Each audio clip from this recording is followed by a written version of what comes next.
Hello everyone, today I'm going to be talking about the privacy and surveillance situation going on in China right now. Here's some background on the situation. Media is important because it tells the world what's going on with eyes that can see everything.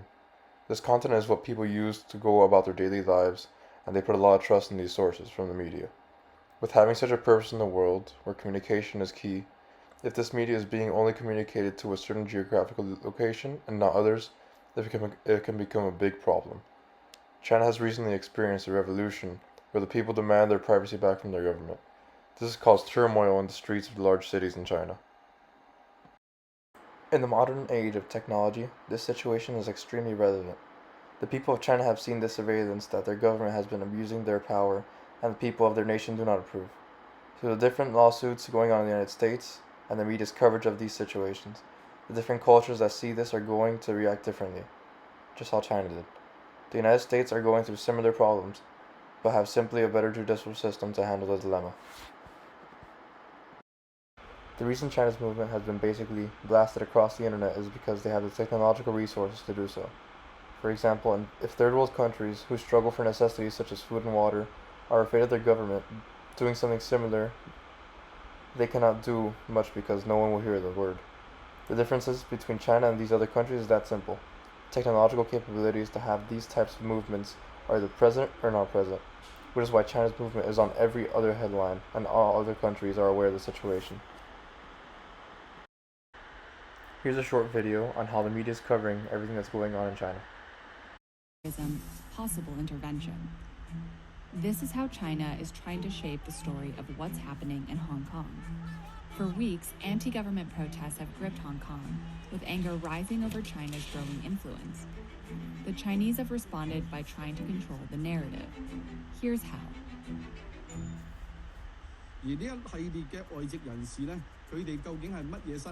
This is Junius Ho, a lawmaker in Hong Kong with strong ties to Beijing. At this press conference, he shows off pictures of foreigners seen at the protests. It's an attempt to tie them to some kind of outside influence.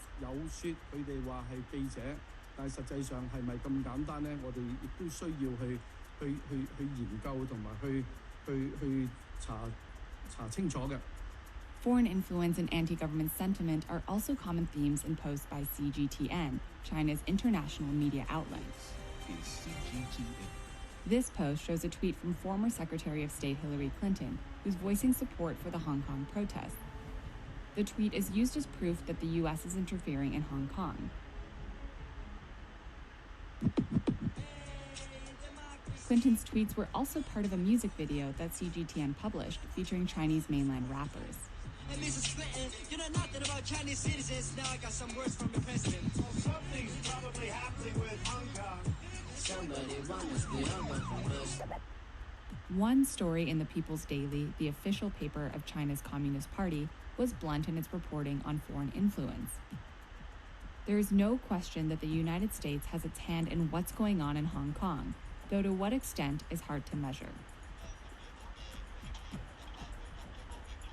Chinese officials are increasingly framing the protests as threats to national security. 香港激进示威者屡屡用极其危险的工具攻击警察，已经构成严重暴力犯罪，并开始出现恐怖主义的苗头。There's also a pattern of focusing on protesters being violent. The media labels these demonstrations as organized by a small group of rogue actors. Video of simulated military exercises carried out by police in mainland China show the protesters as dangerous rioters. And when protests at Hong Kong's international airport escalated, CGTN emphasized an incident in which a reporter from the mainland was tied up and beaten by protesters. The next day, many demonstrators apologized for their actions at the airport. CGTN did not report this. Chinese media put out this video about its police in Shenzhen. It shows the People's Armed Police Force stationed in a city that borders Hong Kong. The video says the People's Armed Police Force shall participate in handling riots, disturbances, severe violent crimes, terrorist attacks, and other incidents disturbing social peace.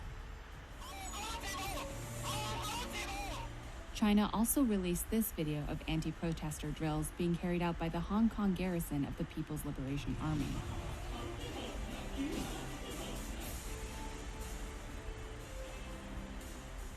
satellite images and video confirm China's show of force in the region.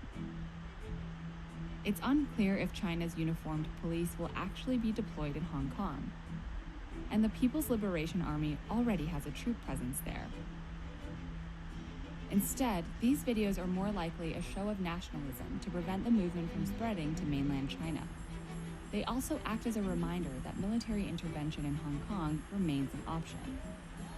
But what's noticeably absent from Chinese reports on Hong Kong? People are kept in the dark about the real reasons for the protests.